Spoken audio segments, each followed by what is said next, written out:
नमस्ते, सत श्री अकाल, आदाब। मैं एडवोकेट हैरी लाइफ पुर्तगाल बाय हैरी की तरफ से आप सभी का स्वागत करता हूं।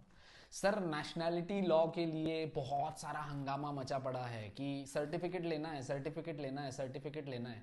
सर जी, क्यों सर्टिफिकेट लेना है? पहले सर्टिफिकेट के पीछे का रीजन समझो। मुझे बहुत सारे लोगों से अलग अलग तरीके की क्वेरी आई, जिसका समअप करके मैं ये वीडियो बना रहा हूं, जिसमें मैं आपको इन्फॉर्म करना चाहता हूं। टीआरसी से लेके नेशनैलिटी अगर आपको अप्लाई करनी है काउंट करके, तो उस टाइम पीरियड में, मतलब फर्स्ट टीआरसी इशू के टाइम से लेके आपका जो सेकंड टीआरसी है 2 साल का है, 3 साल का, या 1 साल का, 2 साल का और 2 साल का ऐसा है, और आपके 5 साल पूरे हो गए हैं टीआरसी से, तो आपको उस सर्टिफिकेट की कोई भी जरूरत नहीं है। तो आप नहीं भी अप्लाई करेंगे, वो कंपलसरी नहीं है। ठीक है, ये हो गई एक चीज। दूसरी चीज ये है कि जो आपका सर्टिफिकेट जो अभी ट्रेंडिंग में चल रहा है, सब लोग एकदम पागल होके वही अप्लाई कर रहे हैं। I am sorry for the language, but लोग लिटरली जिनकी जरूरत भी नहीं, जिनका फर्स्ट टीआरसी कार्ड नहीं आया, वो भी उस लाइन में घुसना चाहते हैं। बोलते हैं सर हम बनवा के रख लेते हैं, क्या पता कल को हमको जरूरत पड़ जाए। तो कोई जरूरत नहीं है।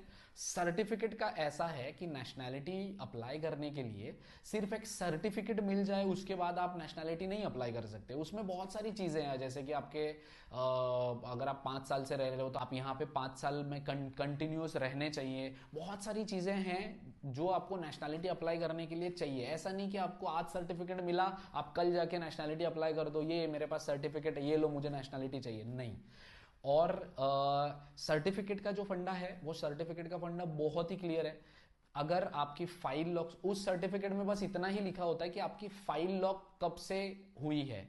लोग ये सर्टिफिकेट लेके बहुत सारे एडवोकेट के पास जाते हैं, एडवोकेट मना भी करते हैं, आयरन वाले भी मना करते हैं कि सर हम इसके बेसिस पे आपकी नेशनैलिटी नहीं अप्लाई कर सकते। बहुत आयरन ऐसे भी हैं जहां पे लोग जाते हैं, उनका नेशनैलिटी का प्रोसेस जो है वो अप्लाई कर सकते हैं। बहुत एडवोकेट भी हैं जो नेशनैलिटी का प्रोसेस आपका उस सर्टिफिकेट के साथ अप्लाई भी कर रहे हैं। तो ये न्यूज तब तक कंफर्म नहीं है जब तक कोई इस सर्टिफिकेट के साथ आपकी नेशनैलिटी अप्रूवल लेकर नहीं आता, या कोई आके सामने ये नहीं कहता कि सर जी मेरा उस सर्टिफिकेट के साथ नेशनैलिटी अप्लाई हो गई है। सी, ऐसा नहीं है कि आप सर्टिफिकेट अप्लाई करोगे तो वो खराब है या अच्छा है। आप अप्लाई कर सकते हो, बट अभी सब लोगों ने एक साथ अप्लाई करना होता है तो बहुत ज़्यादा भीड़ हो जाती है एक ही डिपार्टमेंट में, और आयमा ही है जो इशू कर रहा है। तो आप आयमा आपके कार्ड भी संभाल रहा है, लॉस्ट कार्ड भी संभाल रहा है, फैमिली भी संभाल रहा है। अभी ये नया सर्टिफिकेट का पंगा आया हुआ है, तो आयमा उसके लिए भी पैसे ले रहा है। 22 यूरो आपको एप्लीकेशन सबमिशन के भी लग रहे हैं। तो वो सबमिशन करने के बाद आपको आयमा अपने हिसाब से, जब उनके पास वक्त होगा तब वो आपको सर्टिफिकेट देते हैं, इशू करते हैं।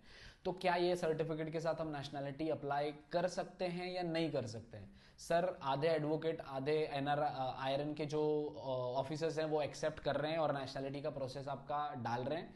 आधे लोग नहीं कर रहे हैं। ऑनलाइन पोर्टल पे जो एडवोकेट को नहीं करना है आयरन में जाके, वो ऑनलाइन पोर्टल्स पे डाल रहे हैं। ऐसा नहीं है कि एक बार आपका सबमिट हो गया उसके बाद में आपका बस नेशनैलिटी ही अप्रूव होके आ जाएगा। उसमें पहले तो एनालिसिस होता है, रिसर्च होता है, बहुत सारी चीजें होती हैं। उसके बाद फालते आते हैं, आपको फालते क्लियर करने होते हैं। अलग अलग डिपार्टमेंट में वो सारी आपकी इन्वेस्टिगेशन करते हैं, आपका सेगुरांसा में सारे गए हैं कि नहीं, आपका मूलता तो नहीं है, कोई फिनांस में आपका सारे, कोई टैक्सेस पेंडिंग तो नहीं है, मूलता तो पेंडिंग नहीं है। सारी चीजें एनालाइज हो जाने के बाद उसके बाद आपको अप्रूवल मिलता है नेशनैलिटी का। सर, हम पासपोर्ट अप्लाई कर सकते हैं। सर, पासपोर्ट नेशनैलिटी आपका अप्रूव हो जाने के बाद आपका पासपोर्ट अप्लाई होता है। ये नहीं कि आपके पास वो सर्टिफिकेट है तो आपने पासपोर्ट अप्लाई कर दिया। तो पासपोर्ट ऐसे अप्लाई नहीं होता, पहले नेशनैलिटी अप्लाई होती है, फिर वो 2 साल इंतजार करने के बाद आपका जब वो अप्रूव हो जाती है, उसके बाद आप पासपोर्ट अप्लाई कर सकते हो। और ये जो सर्टिफिकेट का चल रहा है, मैंने इस वीडियो में पूरी मतलब एकदम मैंने कई एडवोकेट से कंफर्म भी किया है एक्स्ट्रा जानकारी के लिए। लोग बहुत बोलते हैं सर जी आपको नहीं आइडिया क्या, कि आप एडवोकेट से भी पूछते हो? सर जी, आइडिया होता है डबल कंफर्मेशन के लिए, है ना, एडवोकेट से पूछना। जैसे हम अपने फैमिली फ्रेंड्स को पूछते हैं ना कि ये करने जा रहा हूं, करूं कि नहीं, ऐसे ही बहुत सारे एडवोकेट हैं जो इस चीज में माहिर है। उन लोगों से जाके भी बात करके आपके लिए कंफर्म करके फिर ही आपको ये इंफॉर्मेशन मैं दे रहा हूं। तो इस रिलेटेड कोई भी डाउट है, क्वेरी है, प्लीज प्लीज प्लीज वीडियो देखा करो। सेम क्वेश्चन आप व्हाट्सएप पर या कॉल करके ना पूछा करो। वीडियो में मैं ऑलमोस्ट सारी जानकारी दे देता हूं। अगर उसके अलावा भी आपका कोई क्वेरी होता है तो आप उसके वीडियो के नीचे आप कमेंट कर सकते हैं, मैं उस कमेंट का रिप्लाई जरूर करूंगा। Thank you so much.